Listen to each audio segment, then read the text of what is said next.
आप मुझे अगर वीडियोज़ मेरी फॉलो कर रहे हैं तो जानते हैं, ठीक है।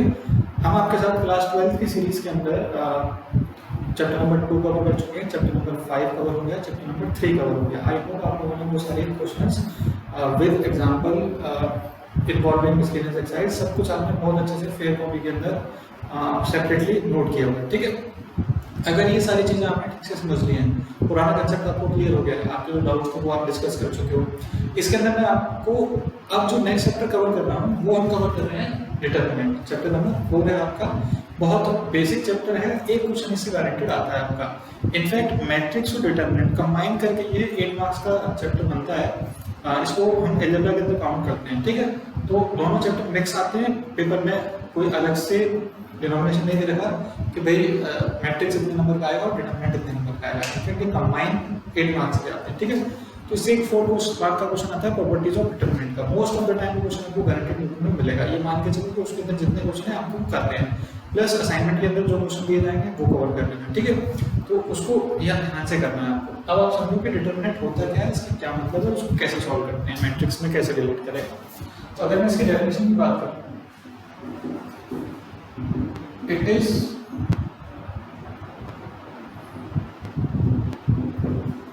sort of a function that relates square matrices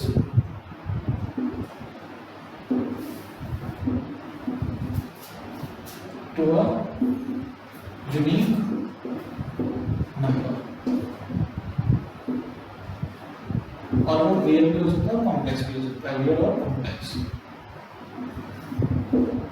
ये डेफिनेशन आपकी एनसीईआरटी में गिवन है, उसको आप देख लेना, आप रीड करोगे तो आपको मिल जाएगा, थ्योरी के अंदर में कवर किया हुआ। It is sort of a function that relates square matrices, मतलब उसका डोमेन क्या है, स्क्वायर मैट्रिसेस। वो क्या पिक करेगा, स्क्वायर मैट्रिसेस। तो आपके दिमाग में ये फिक्स हो गया कि अगर डिटरमिनेंट निकालना है तो स्क्वायर मैट्रिक्स होना कंपल्सन है, बिना स्क्वायर मैट्रिक्स के आप डिटरमिनेंट निकाल ही नहीं सकते, ठीक है। टू अ यूनिक नंबर, अब वो यूनिक नंबर को किस तरीके से रिलेट करने का, उसको कैलकुलेशन कैसे करनी है, वो एक अलग पार्ट है, वो मैं आपको समझाता हूँ। वो रियल भी हो सकता है, कॉम्प्लेक्स भी हो सकता है।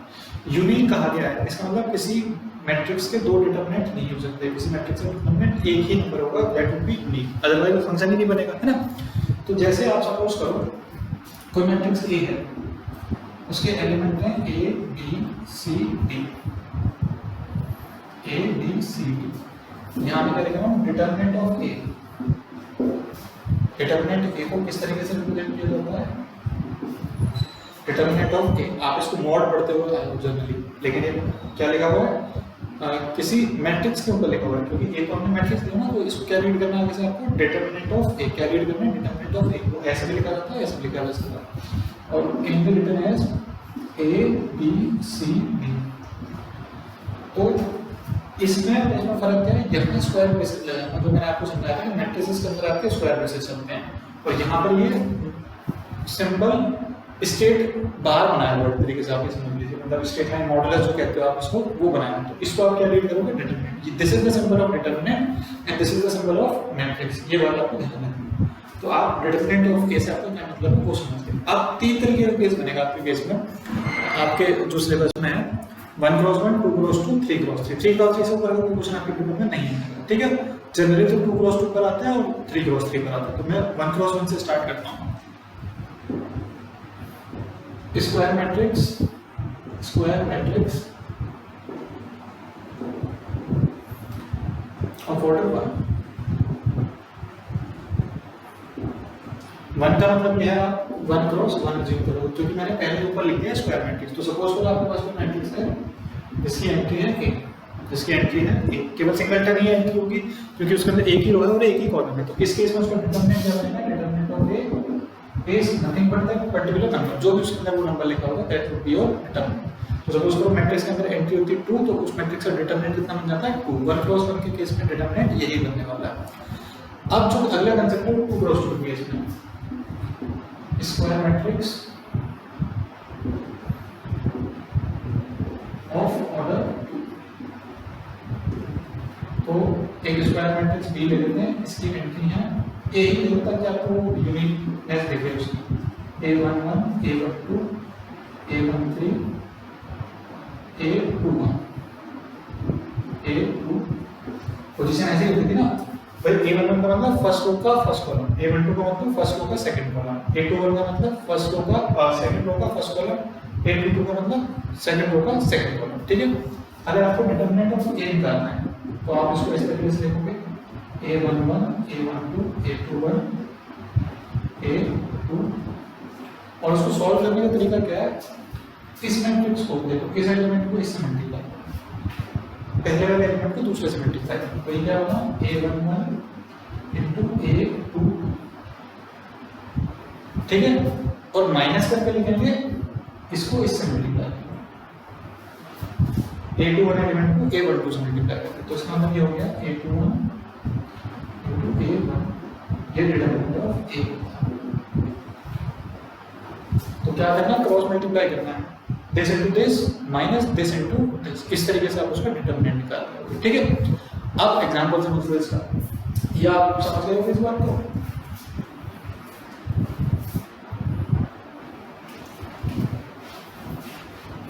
जैसे आप एक मैट्रिक्स ले लो, ए एंट्री है 2 3 -5 7, आप जो डिटरमिनेंट ऑफ ए पूछा जाएगा तो क्या करोगे, दिस इनटू दिस, मतलब इसका इससे मल्टीप्लाई, 2 इंटू 7 माइनस इसको इससे मल्टीप्लाई करो, -5 इंटू 3।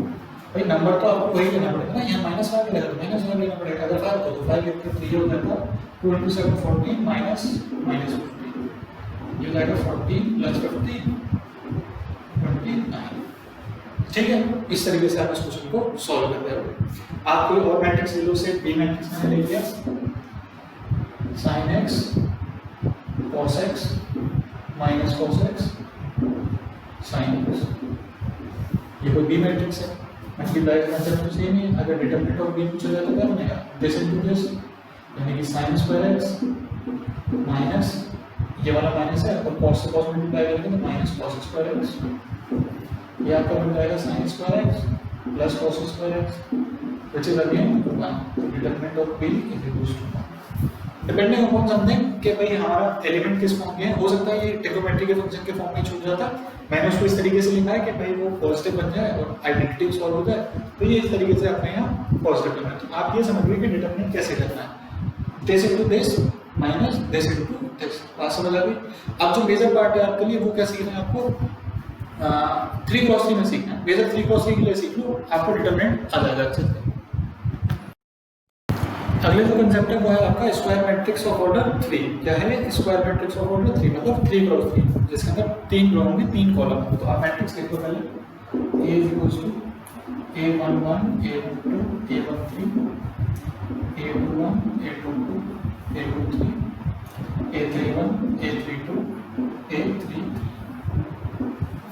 क्योंकि आप मैट्रिक्स कर चुके हो तो आप इसके फैमिलियर हो गए, एलिमेंट कैसे लिखे जाएंगे, इस पर ज़्यादा एम्फसाइज नहीं करना, वो आपको समझ आ रहा है कि पर्टिकुलर एलिमेंट जैसे A23 है वो इंडिकेट कर रहा है सेकंड रो थर्ड कॉलम। ठीक है, अब इसका डिटरमिनेंट कई तरीके से निकल सकता है, किसी भी रो के अबाउट निकल सकता है, किसी भी कॉलम के अबाउट निकल सकता है, आंसर हर केस में सेम आएगा। मैं अभी आपको बता रहा हूँ किसके थ्रू, रो 1 के अबाउट डिटरमिनेंट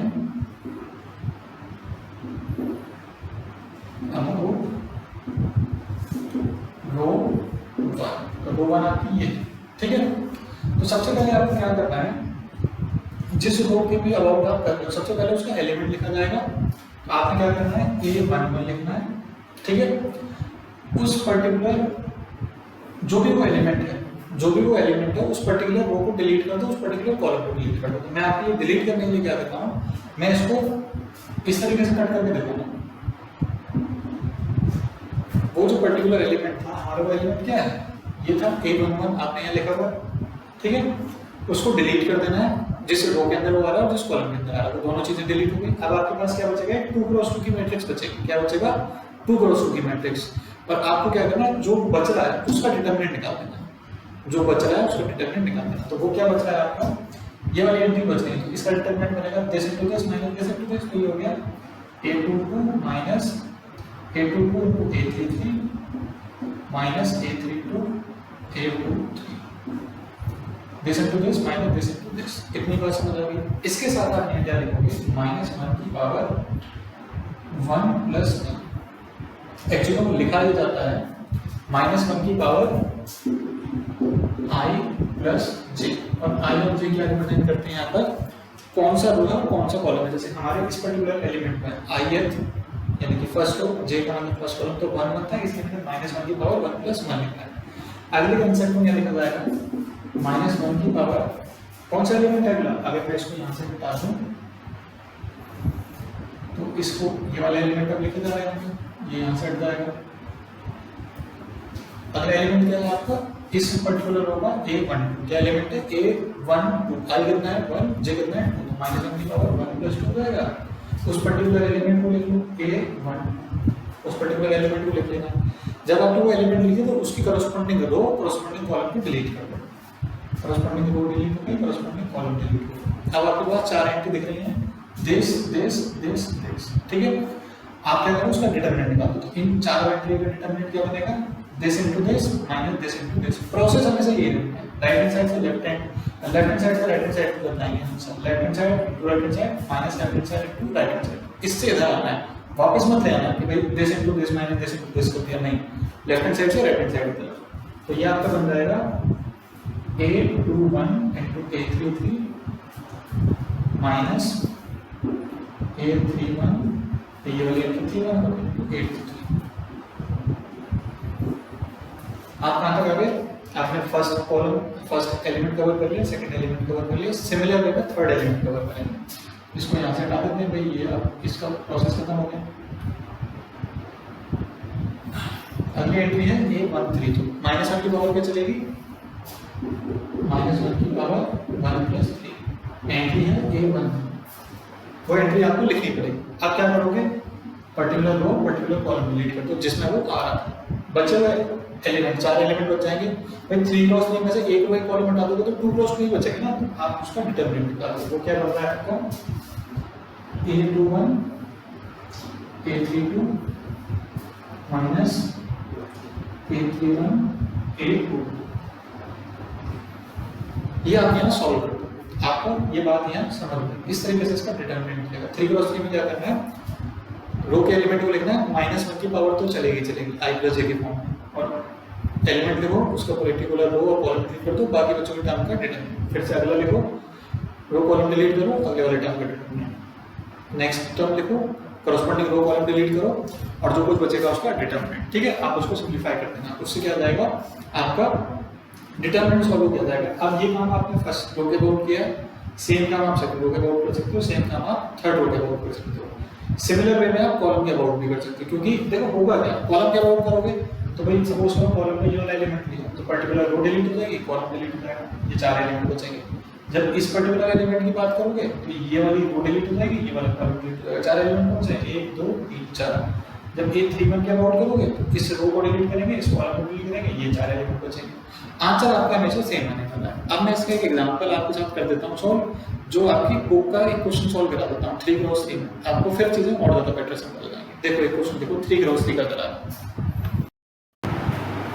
ये आपका एक्सरसाइज 4.1 का 5th क्वेश्चन का सेकंड पार्ट है जो मैं आपको डिस्कस कर रहा हूँ इसमें, ठीक है। आप किसी भी रो के अबाउट कर सकते हो, किसी भी कॉलम के अबाउट कर सकते हो। तो मैं एक बार इसको फर्स्ट रो के अबाउट कर देता हूँ, फिर किसी कॉलम के अबाउट करता हूँ, आंसर दोनों ही केस में सेम आएगा। अब देखो क्या करना है, जैसे मैंने पहले कहा था आप वैसे भी कर सकते हो, या फिर कुछ बच्चों को कंफ्यूजन हो जाता है उसका डिटरमिनेंट सॉल्व करने में, तो आप उसी कंसेप्ट को क्या कर सकते हो, इस तरीके से लिख सकते हो, जैसे अलोंग रो 1, पहले आपने लिख देना है रो 1 देखो, तो पहला एंट्री क्या है 3, एंट्री 3 है, और -1 की पावर क्या है ना 1 प्लस 1, क्योंकि ये फर्स्ट रो का फर्स्ट एलिमेंट है, कॉलम 1 एंट्री होगी इसकी, इसको 3 से मल्टीप्लाई किया। अब आप इस पर्टिकुलर रो को डिलीट कर दो, इस पर्टिकुलर कॉलम को डिलीट कर दो, बचे 4 एलिमेंट यहाँ लिख दो, 1 -2 3 1। मैंने यही तो कहा था डिटरमिनेंट सॉल्व करना, तो मैंने उसको सॉल्व ना करके मैंने लिख दिया एक बार, ताकि आप आसानी से 2 क्रॉस 2 के क्वेश्चन सॉल्व कर पाओ। फिर अगला रहेगा यहाँ ये -4 है, तो यहाँ अगली एंट्री -1 की पावर, अच्छा पोजीशन क्या है इसकी, फर्स्ट रो का सेकंड कॉलम, तो 1 2 1 प्लस 2 -4, और जब आप डिलीट करोगे इस पर्टिकुलर रो को और इस पर्टिकुलर कॉलम को, भाई ये वाली रो डिलीट हो गई और ये वाला कॉलम डिलीट हो गया, तो क्या बचेगा 1 -2 2 1 1 -2 2 1। डिटरमिनेंट लिख दिया मैंने उसका, ठीक है। अगली एंट्री है -1 की पावर, ये वाली पोजीशन है, ये क्या है, फर्स्ट रो का थर्ड कॉलम 1 + 3 और एंट्री है यहाँ पर 5। पर्टिकुलर रो डिलीट करा, पर्टिकुलर कॉलम डिलीट करा, 4 एंट्री 1 1 2 3 1 1 2 3, ठीक है। मैंने लिख दिया एक बार ताकि आपको कैलकुलेशन करने में आसानी हो जाए, वरना जरूरी नहीं है इसको लिखना, आप डायरेक्ट भी सॉल्व करके लिख सकते हो। अब देखो यहाँ -1 की पावर क्या हो जाएगी, 2 हो जाएगी, -1 की पावर 2 लेना और +1, तो किसी भी -1 की पावर जब भी इवन नंबर होगा तो पॉजिटिव आएगा, ऑड नंबर होगा तो माइनस आएगा, तो यहाँ प्लस होने वाला है। 3 टाइम्स इसका डिटरमिनेंट क्या बनेगा, 1 × 1 1 + 6, इस माइनस के लिए प्लस आएगा, इसका माइनस आता फॉर्मूला में।